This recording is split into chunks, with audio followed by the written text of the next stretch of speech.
ഈശോ മിശിഹായ്ക്ക് സ്തുതിയായിരിക്കട്ടെ. ഇന്ന് ജൂലൈ 26 വിശുദ്ധ യോവാക്കിമിൻ്റെയും അന്നയുടെയും തിരുനാൾ. പരിശുദ്ധ കന്യകാമറിയത്തിൻ്റെ മാതാപിതാക്കളുടെ തിരുനാൾ. ഏവർക്കും തിരുനാളിൻ്റെ മംഗളങ്ങൾ. ലോകത്തിലെ ഏറ്റവും ഭാഗ്യമുള്ള ഒരു അമ്മ ആരാണ് എന്ന ചോദ്യത്തിന് പല ഉത്തരങ്ങളും ഉണ്ടാകും. എന്നാൽ ക്രൈസ്തവ വിശ്വാസത്തിൽ അതിന് ഒരു ഒറ്റ ഉത്തരമേ ഉള്ളൂ: വിശുദ്ധ അന്ന. വിശുദ്ധ യോവാക്കിമിൻ്റെ ഭാര്യയും പരിശുദ്ധ കന്യകാമറിയത്തിൻ്റെ അമ്മയും മാനവകുലത്തെ പാപത്തിൽ നിന്ന് മോചിപ്പിക്കുവാൻ മനുഷ്യാവതാരം ചെയ്ത് കാൽവരിയിൽ ജീവാർപ്പണം ചെയ്ത ദൈവത്തിന്റെ കുഞ്ഞാടായ യേശുക്രിസ്തുവിന്റെ മുത്തശ്ശിയുമാണ്. അന്ന എന്ന പേരിന്റെ അർത്ഥം ദൈവകൃപ, അനുഗ്രഹം എന്നൊക്കെയാണ്. ബൈബിളിൽ അന്നയെയും യോവാക്കിമിനെയും കുറിച്ച് നേരിട്ട് പരാമർശമില്ല. എന്നാൽ പുരാതന ക്രൈസ്തവ പാരമ്പര്യ ഗ്രന്ഥമായ പ്രോട്ടോ ഇവാഞ്ചലിയം ഓഫ് ജെയിംസ് അതിലാണ് അവരുടെ ജീവിതത്തെക്കുറിച്ചുള്ള വിവരങ്ങൾ ലഭിക്കുന്നത്. ജെറുസലേമിൽ ജീവിച്ചിരുന്ന ഭക്തരായ ദമ്പതികൾ അന്നയും യോവാക്യമും ദൈവഭക്തിയിലും ദാനധർമ്മത്തിലും ഉദാത്ത മാതൃകകളായിരുന്നു.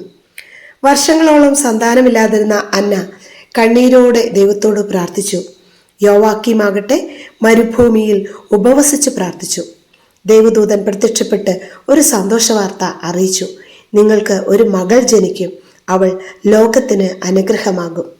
അങ്ങനെ ജനിച്ച കുഞ്ഞാണ് പരിശുദ്ധ മറിയം.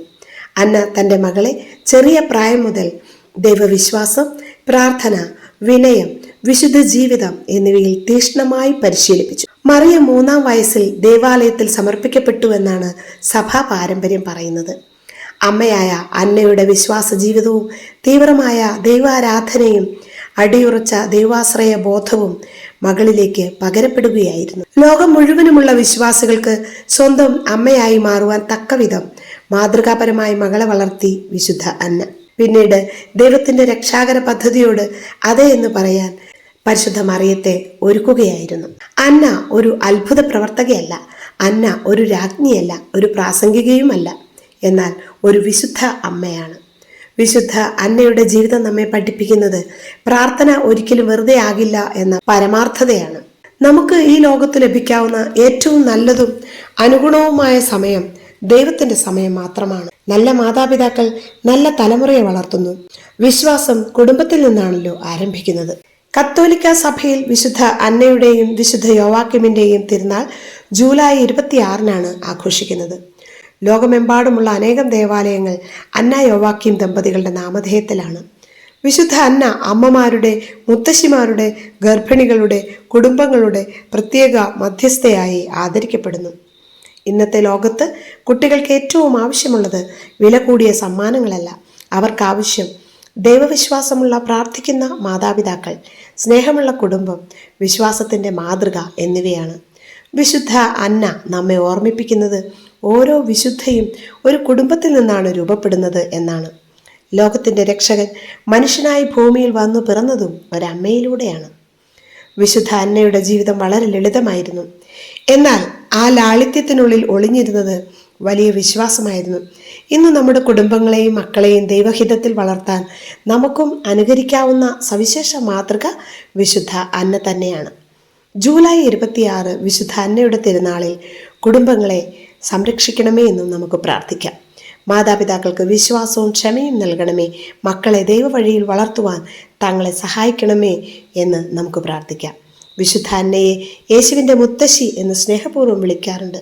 വിശുദ്ധ അന്ന അനേകം രാജ്യങ്ങളിൽ മുത്തശ്ശിമാരുടെ പ്രത്യേക മധ്യസ്ഥയായി ആദരിക്കപ്പെടുന്നുണ്ട്. കലാചിത്രങ്ങളിൽ വിശുദ്ധ അന്ന കുഞ്ഞു മറിയത്തെ വായിക്കാനും തിരുവെഴുത്ത് പഠിപ്പിക്കാനും സഹായിക്കുന്ന രംഗം പതിവായി ചിത്രീകരിക്കപ്പെടുന്നുണ്ട്. സഭാ പാരമ്പര്യത്തിലും പ്രാചീന ഗ്രന്ഥങ്ങളിലും വിശുദ്ധ അന്ന കാണപ്പെടുന്നുണ്ട്. അബ്രഹാമിനും സാറായിക്കും മകൻ ലഭിച്ചതുപോലെ അന്നയും യോവാക്യമും ഏറെക്കാലം സന്താനമില്ലാതെ ദുഃഖിച്ച ശേഷമാണ് പരിശുദ്ധ കന്യകാമറിയത്തെ ദൈവം അവർക്ക് നൽകിയത്. മറിയത്തിന് ആദ്യമായി പ്രാർത്ഥനയും ദൈവവിശ്വാസവും തിരുവെഴുത്തും പഠിപ്പിച്ചത് വിശുദ്ധ അന്നയാണെന്ന് വിശ്വസിക്കപ്പെടുന്നു. അതുകൊണ്ട് തന്നെ വിശുദ്ധ അന്നയെ ആദ്യ അധ്യാപിക എന്നും വിശേഷിപ്പിക്കാറുണ്ട്. വിശുദ്ധ അന്നയാണ് യേശുക്രിസ്തുവിൻ്റെ മുത്തശ്ശി. അതിനാൽ ലോകത്തിലെ എല്ലാ ക്രൈസ്തവ മുത്തശ്ശിമാരുടെയും മുത്തച്ഛന്മാരുടെയും മധ്യസ്ഥയായി ഈ വിശുദ്ധ ആദരിക്കപ്പെടുന്നു. കത്തോലിക്ക സഭയിൽ ജൂലൈ 26 വിശുദ്ധ അന്നയുടെയും യോവാക്കിമിൻ്റെയും തിരുനാൾ ഒരുമിച്ചാണ് ആഘോഷിക്കുന്നത്. കുടുംബ സൗഭാഗ്യത്തിനും സന്താന ലാഭത്തിനും മക്കളുടെ വിദ്യാഭ്യാസത്തിനുമായി വിശ്വാസികൾ വിശുദ്ധ അന്നയുടെ മാധ്യസ്ഥം പ്രത്യേകമായി തേടാറുണ്ട്. വിശുദ്ധ അന്നയുടെ ചിത്രങ്ങളിൽ കൊച്ചു മറിയത്തെ പുസ്തകം വായിക്കാൻ പഠിപ്പിക്കുന്ന രംഗം വളരെ പ്രസിദ്ധമാണ്. അത് വിശ്വാസത്തിൻ്റെയും വിദ്യാഭ്യാസത്തിൻ്റെയും പ്രതീകമാണ്. ബസലിക്ക ഓഫ് സെയിന്റ് അന്ന ബിയപ്പൂർ ലോകത്തിലെ ഏറ്റവും പ്രശസ്തമായ വിശുദ്ധ അന്ന തീർത്ഥാടന കേന്ദ്രങ്ങളിൽ ഒന്നാണ്. അനേകം അത്ഭുത സാക്ഷ്യങ്ങൾ ഇവിടെ രേഖപ്പെടുത്തിയിട്ടുണ്ടെന്ന് വിശ്വാസികൾ പറയുന്നു. മറിയത്തിന് വിശ്വാസം പകർന്ന അമ്മ, ലോകത്തിന് രക്ഷകനെ സമ്മാനിക്കാൻ ദൈവം തിരഞ്ഞെടുത്ത കുടുംബത്തിൻ്റെ ഹൃദയം, അതാണ് വിശുദ്ധ അന്ന. ബൈബിളിൻ്റെ താളുകളിൽ പേരില്ലെങ്കിലും ദൈവത്തിൻ്റെ രക്ഷാചരിത്രത്തിൽ മായാത്ത മുദ്ര പതിപ്പിച്ച വിശുദ്ധയാണ് അന്ന. ലോകത്തിൻ്റെ രക്ഷകനായ യേശുവിൻ്റെ കുടുംബചരിത്രത്തിൽ നിശബ്ദമായി പ്രകാശിച്ച 2 വിശുദ്ധരാണ് യോവാക്യമും അന്നയും. അവരുടെ വിശ്വാസവും ക്ഷമയും പ്രാർത്ഥനയും ലോകത്തിന് പരിശുദ്ധ കന്യകാമറിയത്തെ സമ്മാനിച്ചു. വിശുദ്ധ അന്നയോടൊപ്പം വിശുദ്ധ യോവാക്യമിനെയും സഭ വിശുദ്ധനായി ആദരിക്കുന്നു. മറിയത്തിൻ്റെ വിശ്വാസത്തിൻ്റെ അടിത്തറ പാകിയത് ഈ ഭക്തരായ മാതാപിതാക്കളാണ്. യഹൂദ ഗോത്രത്തിൽപ്പെട്ട ധനികനും ഭക്തനുമായിരുന്നു വിശുദ്ധ യോവാക്യം. ദൈവനിയമങ്ങൾ കർശനമായി പാലിക്കുകയും ദരിദ്രരെ സഹായിക്കുകയും ചെയ്തു പോന്ന പുണ്യമനുഷ്യൻ. വരുമാനത്തിൻ്റെ ഒരു ഭാഗം ദേവാലയത്തിനും മറ്റൊരു ഭാഗം ദരിദ്രർക്കും നൽകുന്ന ഉദാരമനസ്കനായിരുന്നു അദ്ദേഹം. ഭാര്യ അന്നയോടൊപ്പം വർഷങ്ങളോളം സന്താനമില്ലാതെ ജീവിച്ചു.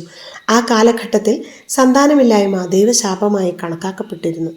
ഒരു ദിവസം ദേവാലയത്തിൽ ബലിയർപ്പിക്കാൻ ചെന്നപ്പോൾ പുരോഹിതൻ അദ്ദേഹത്തിൻ്റെ വഴിപാട് സ്വീകരിക്കാൻ വിസമ്മതിച്ചു എന്നാണ് പാരമ്പര്യം. അതിലേറെ ദുഃഖിതനായ യോവാക്യം മരുഭൂമിയിലേക്ക് പോയി 40 ദിവസം ഉപവസിച്ചും പ്രാർത്ഥിച്ചും ദൈവസന്നിധിയിൽ കഴിഞ്ഞു. അതേസമയം അന്നയും വീട്ടിൽ കണ്ണീരോടെ ദൈവത്തോട് പ്രാർത്ഥിച്ചു. ദൈവദൂതൻ്റെ സന്ദേശം യോവാക്യമിനും അന്നയ്ക്കും പ്രത്യേകം പ്രത്യക്ഷപ്പെട്ട് നൽകുകയുണ്ടായി. വിശുദ്ധ യോവാക്യം പരിശുദ്ധ കന്യകാമറിയത്തിൻ്റെ പിതാവും വിശുദ്ധ അന്നയുടെ ഭർത്താവുമാണ്. അതിനാൽ യേശുക്രിസ്തുവിൻ്റെ മാതൃപിതാമഹനാണ് അദ്ദേഹം. ബൈബിളിൽ യോവാക്യമിൻ്റെ പേരും നേരിട്ട് പരാമർശിക്കുന്നില്ല. അദ്ദേഹത്തെക്കുറിച്ചുള്ള വിവരങ്ങളും നേരത്തെ സൂചിപ്പിച്ച പ്രോട്ടോ ഇവാഞ്ചലിയം ഓഫ് ജെയിംസ് എന്ന ഗ്രന്ഥത്തിൽ നിന്നാണ് ലഭിക്കുന്നത്. കത്തോലിക്ക സഭ ഈ ഗ്രന്ഥത്തെ വിശുദ്ധ ഗ്രന്ഥമായി അംഗീകരിക്കുന്നില്ലെങ്കിലും അതിലെ ചില പാരമ്പര്യങ്ങൾ സഭ ആദരവോടെ പരിഗണിക്കുന്നുണ്ട്.